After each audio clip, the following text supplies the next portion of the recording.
Welcome to student info channel. ನಾನಿವತ್ತು ಹಳೆ ಪ್ರಶ್ನೆ ಪತ್ರಿಕೆ 2024 annual examination question paper with solutions ನೋಡ್ತಾ ಇದ್ದೆ. ಓಕೆ, ಈಗ ಅದಕ್ಕೆ ಅಪ್ಪ ಅಂದರೆ ಯಾವ ಥರ ಕ್ವಶನ್ಸ್ ರಿಪೀಟ್ ಆಗುತ್ತೆ, ಎಲ್ಲಿ ನಾವು ಸ್ಕೋರ್ ಜಾಸ್ತಿ ಮಾಡೋದು ಅಂತ ನಾನು ಈ ವಿಡಿಯೋ ತಿಳಿಸ್ಕೊಡ್ತೀನಿ. ಕೊನೆವರೆಗೂ ವಿಡಿಯೋ ನೋಡಿ. ಓಕೆ ಆಯಿತಾ? ನೋಡಿ, ಇಲ್ಲಿ 15 ಕ್ವಶನ್ಸ್ ಇರುತ್ತೆ. ಇಲ್ಲಿ ಈಸಿನೂ ಇರುತ್ತೆ, ಎಮ್ ಸಿ ಕ್ಯೂಸಲ್ಲಿ ಈಸಿನೂ ಇರುತ್ತೆ. Difficult to I P C ಮೇಲೆ ಕೇಳ್ತಾರೆ ಒಂದು question 100% they are going to ask. ಮತ್ತು ಬಯೋಮಾಲಿಕ್ಯೂಲ್ಸು ಸ್ವಲ್ಪ ಚಾಪ್ಟರ್ ಚೆನ್ನಾಗ್ಬೋದು, ಎಮ್ ಸಿ ಕ್ಯೂಸು ಬರುತ್ತೆ ಮತ್ತು 2 ಮಾರ್ಕ್ಸ್ ಕ್ವಶನ್ಸ್ ಈಸಿಯಾಗಿ ನೀವು ಮಾಡ್ಬೋದು. ಬಿಕಾಸ್ ಸ್ವಲ್ಪ ನೋಡಿ, ಸ್ಟಾರ್ಚು ಈ ಥರ ಈಸಿ ಕ್ವಶನ್ಸ್ ಕೇಳ್ತಾರೆ. ಅಂದರೆ ಬಯೋಮಾಲಿಕ್ಯೂಲದ್ದು it is a biology, completely biology easy ಆಗುತ್ತೆ ಅಲ್ಲ ಬಯಾಲಜಿ ಸ್ಟೂಡೆಂಟ್ಸ್ಗೆ. ಓಕೆ, ವಿಟಮಿನ್ ಮೇಲೆ ಒಂದು ಕ್ವಶನ್ಸ್ ಡೆಫಿನೆಟ್ಲಿ ಕೇಳ್ತಾರೆ. ಈ ಥರ ನೀವು ಏನೂ ಗೊತ್ತಿಲ್ಲ ಅಂದರೂ ಒಂದು 10 ಕ್ವಶನ್ಸ್ ಸರಿ ಎಮ್ ಸಿ ಕ್ಯೂಸ್ ಕರೆಕ್ಟ್ ಆಗುತ್ತೆ ಅಲ್ಲ. Most of the students 10 questions ಎಲ್ಲ ಅಟ್ಲೀಸ್ಟ್ ಕರೆಕ್ಟ್ ಆಗ್ತಾವೆ. ಪ್ಲಸ್ ಮೋಸ್ಟ್ ಎಲ್ಲರೂ ಆಲ್ಮೋಸ್ಟ್ ಕರೆಕ್ಟ್ ಮಾಡ್ತಾರೆ ಅಂತ ಅನ್ಕೊಂಡಿದ್ದೀನಿ. ನೋಡಿ, ಇಲ್ಲಿ ಡಿಫ್ರೆನ್ಸ್ ಅಂತೂ ಕೇಳ್ತಾರೆ. ಇಲ್ಲಿ 2 ಮಾರ್ಕ್ಸಲ್ಲಿ ಡಿಫ್ರೆನ್ಸ್ ಯಾವ್ದಾರು ಕೇಳ್ತಾರೆ 2 ಮಾರ್ಕ್ಸಿಗೆ. ಮತ್ತು ನಾವು 2 ಮಾರ್ಕ್ಸಲ್ಲಿ ಇಂಥದ್ದೇ ಫಿಕ್ಸ್ ಕ್ವಶನ್ ಅಂತ ಹೇಳಕ್ಕೆ ಬರೋಲ್ಲ. ಇಲ್ಲಿ ಐ ಪಿ ಸಿಯಲ್ಲಿ ಸಾಕಷ್ಟು ಒಂದು ಕ್ವಶನ್ ಕೇಳ್ತಾರೆ. ನೋಡಿ, ಐ ಪಿ ಸಿ ನೇಮ್ ಅಂತ ಕೇಳ್ತಾರೆ, ಅಷ್ಟು ಕೇಳ್ತಾರೆ 100%. ಒಂದು ರಿಯಾಕ್ಷನ್ ಮೇಲೆ ಕೇಳ್ತಾರೆ, ಇದು 100%. ಇದು ನೋಡಿ, ಬಯೋಮಾಲಿಕ್ಯೂಲ್ಸ್ ತುಂಬ ಈಸಿ ಕ್ವಶನ್ಸ್ ಬರುತ್ತೆ. ಹಾರ್ಮೋನ್ಸ್ ಮೇಲೆ ಕ್ವಶನ್ಸ್ ಬರುತ್ತೆ, ರೀಸನ್ಸ್ ಕೇಳ್ತಾರೆ. ಈ ಥರ 100% 2 ಮಾರ್ಕ್ಸಲ್ಲಿ 100% ನೀವು ಎಷ್ಟು ಡಿಫಿಕಲ್ಟ್ ಕ್ವಶನ್ ಪೇಪರ್ ಬಂದ್ರೆ 2 ಅಂದರೆ 100% ನೀವು ಮಾಡ್ತಾರೆ. ಇಂಪಾರ್ಟೆಂಟ್ ಫಿಕ್ಸ್ ಕ್ವಶನ್ಸ್ ಇರ್ತವೆ, ಈಸಿ ಇರ್ತವೆ. ಇಲ್ಲಿ 3 ಮಾರ್ಕ್ಸ್ ಕ್ವಶನ್ಸ್ ಅಂದರೆ ಫಿಕ್ಸ್ ಕ್ವಶನ್ಸ್. ಇಲ್ಲಿ ಆಲ್ಮೋಸ್ಟ್ ಅಂದರೆ K2 CO2 7 ಅಥವಾ K-4 100% ಬರುತ್ತೆ. ಇಲ್ಲಿ 27 ಕ್ವಶನ್ ನಂಬರ್. ಓಕೆ ಆಯಿತಾ? ಇಲ್ಲಿ ರೀಸನ್ಸ್ ಕೇಳ್ತಾರೆ. ಇದು D and block reasons 100% they are going to ask reasons ಅಥವಾ ಕೇಳ್ಬೋದು. ಥರ ಬೇಕಾದ್ರೆ 100% ಮೋಸ್ಟ್ ಆಲ್ ರೀಸನೇ ಕೇಳಿದ್ದಾರೆ. ಆಂಥ್ರೋಪಾಸಿಸ್ ಇದು ಇಂಪಾರ್ಟೆಂಟ್ ಕ್ವಶನ್ಸು, ಈ ಸಲ ರಿಪೀಟ್ ಆದರೂ ಆಗ್ಬೋದು. ಇಲ್ಲಿ ಬಿಡ್ಬೇಡಿ. ಇದು ವೆಲೆನ್ಸ್ ಬ್ಯಾಂಡ್ BT ವೆಲೆನ್ಸ್ ಮಾಡ್ತಾರೆ 100% they are going to ask ಒಂದು ಕ್ವಶನ್. ಆಯಿತಾ? 3 ಮಾರ್ಕ್ಸ್ ನೀವು ಪಕ್ಕ. ಇಲ್ಲಿ ಇನ್ನು ಒಟ್ಟೆ ಕ್ವಶನ್ಸ್ ಬಿಡಬೇಡಿ, ಇದನ್ನು ಮಾತ್ರ ಕ್ವಶನ್ ಒಟ್ಟೆ ಬಿಡಬೇಡಿ. ನೋಡಿ, ಸೆಕೆಂಡ್ ಇದು ಇಲ್ಲಿ ಕೇಳ್ತಾರೆ ಸೊಲ್ಯೂಷನ್ ಚಾಪ್ಟರ್ ಮೇಲೆ ಕೇಳ್ತಾರೆ 100% ಹೆನ್ರೀಸ್ ಲಾ, ರಿವರ್ಸಸ್ ಮೇಲೆ ಮೆನ್ಷನ್ಸ್ ಅಪ್ಲಿಕೇಶನ್ಸ್. ಯಾವುದಾದ್ರೂ ಒಂದು ಸೊಲ್ಯೂಷನ್ ಚಾಪ್ಟರಿಂದ ಪಕ್ಕ ಇಲ್ಲಿ 3 ಮಾರ್ಕ್ಸ್ ಕ್ವಶನ್ಸ್ ಬಂದೇ ಬರುತ್ತೆ. ನೋಡಿ, ಇಲ್ಲಿ ಫಸ್ಟ್ ಇದು ಸೆಕೆಂಡ್ 2 ನಿಮಗೆ ಪಕ್ಕ ಸೊಲ್ಯೂಷನ್ ಚಾಪ್ಟರಿಂದ ಇಲ್ಲಿ ಒಂದು ಕ್ವಶನ್ ಬರುತ್ತೆ.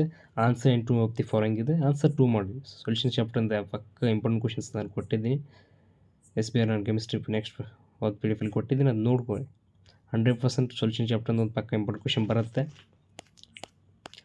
ಮತ್ತು ಇಲ್ಲಿ 0 ಆರ್ಡರ್ ರಿಯಾಕ್ಷನ್ಸ್ ಇರ್ಕೆ ಫಸ್ಟ್ ಆರ್ಡರ್ ರಿಯಾಕ್ಷನ್ಸ್ ಪಕ್ಕ 100% ಇದೆ. ಈ ಸಲ ಮೋಸ್ಟ್ಲಿ ಫಸ್ಟ್ ಆರ್ಡರ್ ಕೇಳ್ಬೋದು.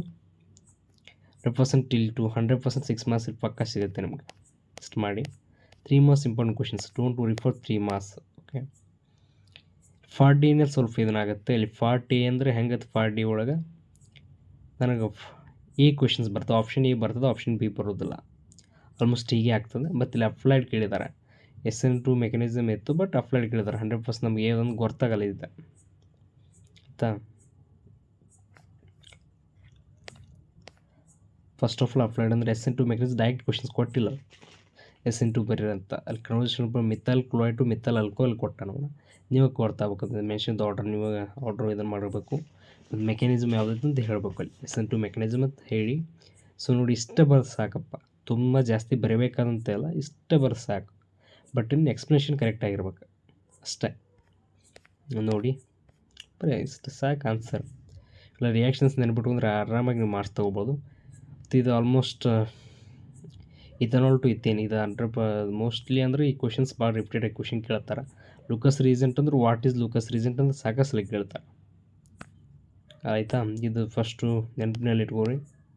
ಇದು ಪ್ರಿಪೇರ್ ಆಗಿರಿ. ಇದೊಂದು ಸಲ ನೀವು ಕ್ವಶನ್ಸನ್ನು ಪ್ರಾಕ್ಟೀಸ್ ಮಾಡಿ, ಈಗ ಹೆಲ್ಪ್ ಆಗುತ್ತೆ. ಇದರ ರಿಪೀಟ್ ಕ್ವಶನ್ಸ್ ಅಂದ್ರೆ 100% ಕ್ವಶನ್ಸ್ ಆಗುತ್ತೆ ರಿಪೀಟು. ಇವೆಲ್ಲ ಸ್ವಲ್ಪ ಡಿಫಿಕಲ್ಟ್ ಅನಿಸ್ತದೆ ನಿಮಗೆ. ಫ್ಲೈನ್ ನೀವು ಮೈಂಡ್ ಇದನ್ನು ಮಾಡಿ 100% you are going to get answer. ನೋಡಿ, ಇಲ್ಲಿ ಬಯೋಮಾಲಿಕ್ಯೂಲ್ಸಲ್ಲಿ ಸಾಕಷ್ಟು ಒಂದು ಏನು ಈಜಿ ಕ್ವಶನ್ ಕೇಳ್ತಾರೆ. ಸ್ಟ್ರಕ್ಚರ್ ಬಸ್ ಸುಕ್ರೋಸರ್ ಕೊಡ್ತಾರೆ, ಲ್ಯಾಕ್ಟೋಸರ್ ಕೊಡ್ತಾರೆ, most important. Okay, essential amino acids ಅಂತ ಕೇಳ್ತಾರೆ, ಫೈಬರಸ್ ಪ್ರೋಟೀನ್ಸ್ ಅಂತ ಯಾವ ಎಕ್ಸಾಂಪಲ್ ಇದ್ರೆ ಕೇಳ್ರಿ, ಕೊಡ್ರಿ ಅಂತ ಕೇಳ್ತಾರೆ. ಈ ಥರ DNA ಬಗ್ಗೆ ಕೇಳ್ಯಾರ ನೋಡಿ. ಸ್ಟ್ರಕ್ಚರು ಥೈಮಿನು ಕೆರೆಟಿನ್ ಅಂದರೆ ಹೀರೋ ಪ್ರೆಸೆಂಟ್ ಇರ್ತದೆ ಅದು. 40 ಅಂದರೆ 100% you are going to get 9 marks. ನಾನು ಖಂಡಿತ ನಿಮ್ಗೆ ಗ್ಯಾರಂಟಿ ಕೊಡಬಲ್ಲೆ. ಹೇಗೆಂದರೆ ಆನ್ಸರ್ ಇನ್ 3 ಅಂದರೆ ಇದ್ರೊಳಗೆ 3 ಅಂದರೂ ಆನ್ಸರ್ ಈಸಿನೇ ಇರ್ತವೆ, ಹಾರ್ಡ್ಸ್ ಕ್ವಶನ್ಸ್ ಅಂತಾರೆ, but 100% you are going to get marks. Okay, ಇದು ಈಸಿ, ಫುಲ್ ಈಸಿ ಅದು ಆಯಿತಾ. ಸೊಲ್ಯೂಷನ್ ಚಾಪ್ಟ್ರಲ್ಲಿ ಏನು ಬರುತ್ತಲ್ಲ ಫುಲ್ ಈಸಿ ಅದು. ಓಕೆ, ಕ್ವಶನ್ ಏನಿಲ್ಲ, ಕ್ಯಾಲ್ಕುಲೇಟ್ ಇದಕ್ಕೂ ಈಸಿ ಎಲ್ಲ ಫಿಕ್ಸ್ ಕ್ವಶನ್ ಇರುತ್ತೆ. ಇದರಲ್ಲಿ ಈಸಿ ಇರುತ್ತೆ 100% ನೋಡಿ. ಲಾಗ್ ಮಾಡಿ ಇದನ್ನು ಮಾಡ್ಬೇಕು. ಫಸ್ಟ್ ಆರ್ಡರ್ ಮೇಲೆ ಕೇಳ್ತಾರೆ, ಕೆಮಿಕಲ್ ಕೈನೆಟಿಕ್ಸ್ ಇದರ ಮಾಡಿ. ಓಕೆ, ಇನ್ನು ರೆಫರ್ ಮಾಡಿ. ನಾನು ಲಾಸ್ಟ್ ಟೈಮ್ ಒಂದು PDF ಕೊಟ್ಟಿದ್ದೆ, ಅದರಲ್ಲಿ ನೋಡ್ಕೊಳ್ಳಿ. 100% ಅದರ ಅವೇ ಕ್ವಶನ್ಸ್ ಬರ್ತವೆ. ಬೇಕಾದರೆ ನೀವು ನೋಡಿ ಆ PDF ಒಂದು ಸಲ ನೋಡಿ. ಇವೇ ನ್ಯೂಮರಿಕಲ್ಸ್ ಹತ್ರಲ್ಲಿ ಇವೇ ರಿಪೀಟ್ ಆಗಿದೆ ಆಯಿತಾ. ಈ ರೀತಿ ಓದಿ 100% ನೀವು 50+ ಗ್ಯಾರಂಟಿ ನಾನು ಕೊಡ್ತಾನೆ. 100% 50+ ಸ್ಕೋರ್ ಮಾಡ್ಬೋದು. And thank you for watching this friends.